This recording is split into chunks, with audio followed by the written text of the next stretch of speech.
Have you ever noticed how hospitals, data centers, or airports never seem to go dark, even during a major power outage? The secret hero behind this magic of uninterrupted power is a device called an automatic transfer switch, or ATS. It's the brain that keeps the lights on when everything else goes off. In this video, you'll learn exactly what an ATS is, why it's so critical, and how it works internally. We'll cover its different types, how to select the right capacity, look at real-world examples, and see exactly where it's used in our electrical systems. By the end of this, you'll understand why this device is absolutely essential. So, what is an automatic transfer switch? Simply put, it is an intelligent electrical switching device that automatically transfers your electrical load from the main utility power to a backup power source, like a generator or a UPS system.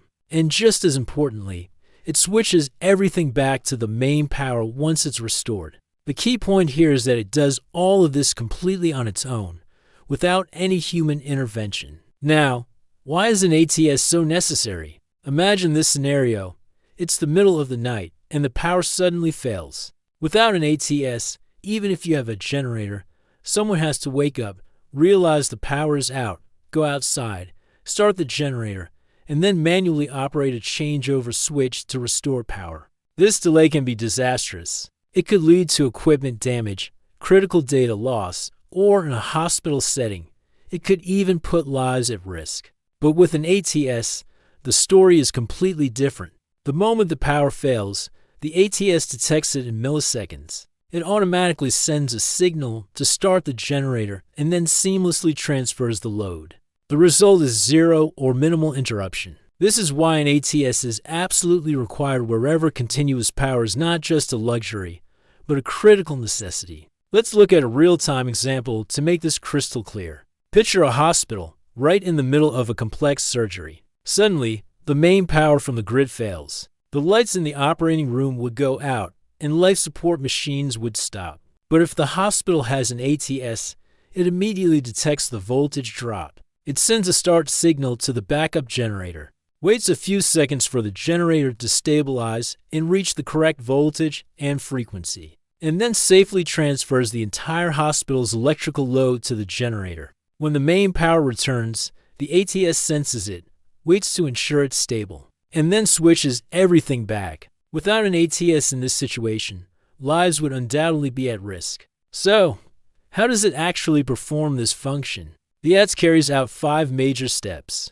First, it constantly monitors the main power source, checking its voltage, frequency, and phase sequence. Second, if it detects a failure like an undervoltage, overvoltage, or a complete phase loss, it springs into action. Third, it sends a start command to the generator's control panel. Fourth, once the generator is ready, it performs the load transfer, disconnecting the utility line and connecting the generator line. And finally, when the main power is restored and stable, it retransfers the load back from the generator to the utility. Let's take a look inside. What are the main components that make an ATS work? At its core, you'll find power contactors or motorized circuit breakers, which are the heavy-duty switches that handle the electrical load. There's a control logic board, which is the brain of the unit. You'll also find voltage and frequency sensors, timer circuits to manage delays, and a crucial interlocking mechanism.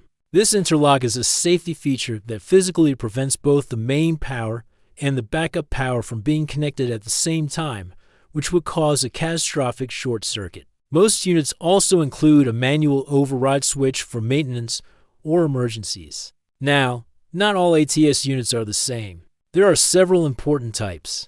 The most common is the open transition ATS, also known as a break-before-make switch. With this type, the ATS first disconnects from the utility power.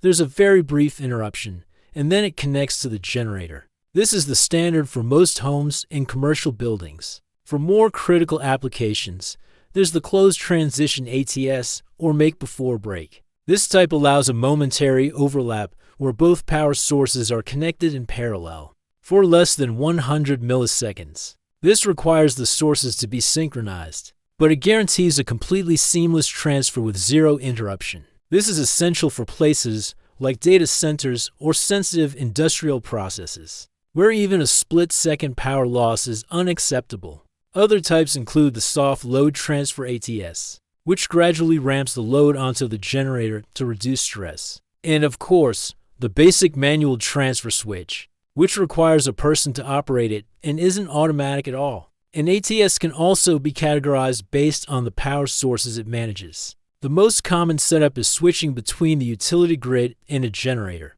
But you can also have an ATS that switches between the utility and a UPS, between two different generators, or even in hybrid systems that juggle solar power, the grid, and a generator. And just like other electrical equipment, they come in single-phase and three-phase versions. While you might find a single-phase ATS in a residential setting, almost all commercial and industrial systems use a three-phase ATS to handle larger, more complex loads. One of the most critical topics is selecting the right ATS capacity. You can't just pick one off the shelf. The selection depends on the total load current in amps, the system voltage, whether it's single-phase or three-phase, the power factor of the load, and very importantly, the high starting current of motors. For example, if you have a 500 kVA generator, the full load current might be around 720 amps. In this case, you wouldn't choose a 720 amp ATS.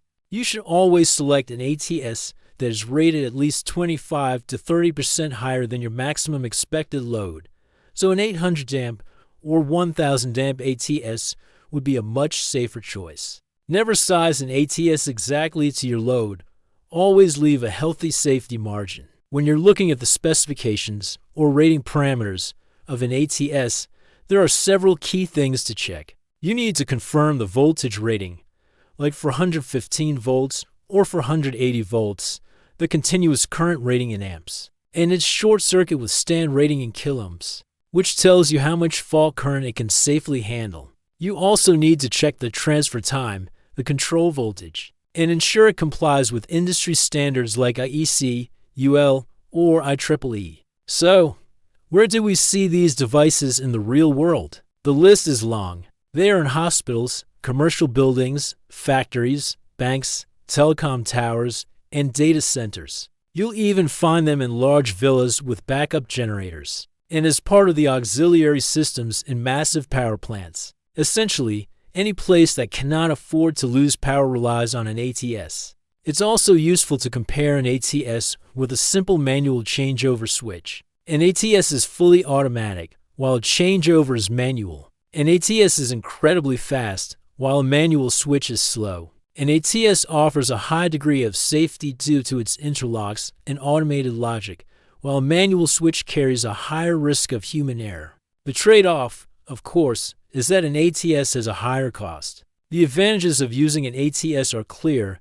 You get uninterrupted power, protection for your sensitive equipment, fully automatic, and safe operation, and you reduce the need for manual intervention during an emergency.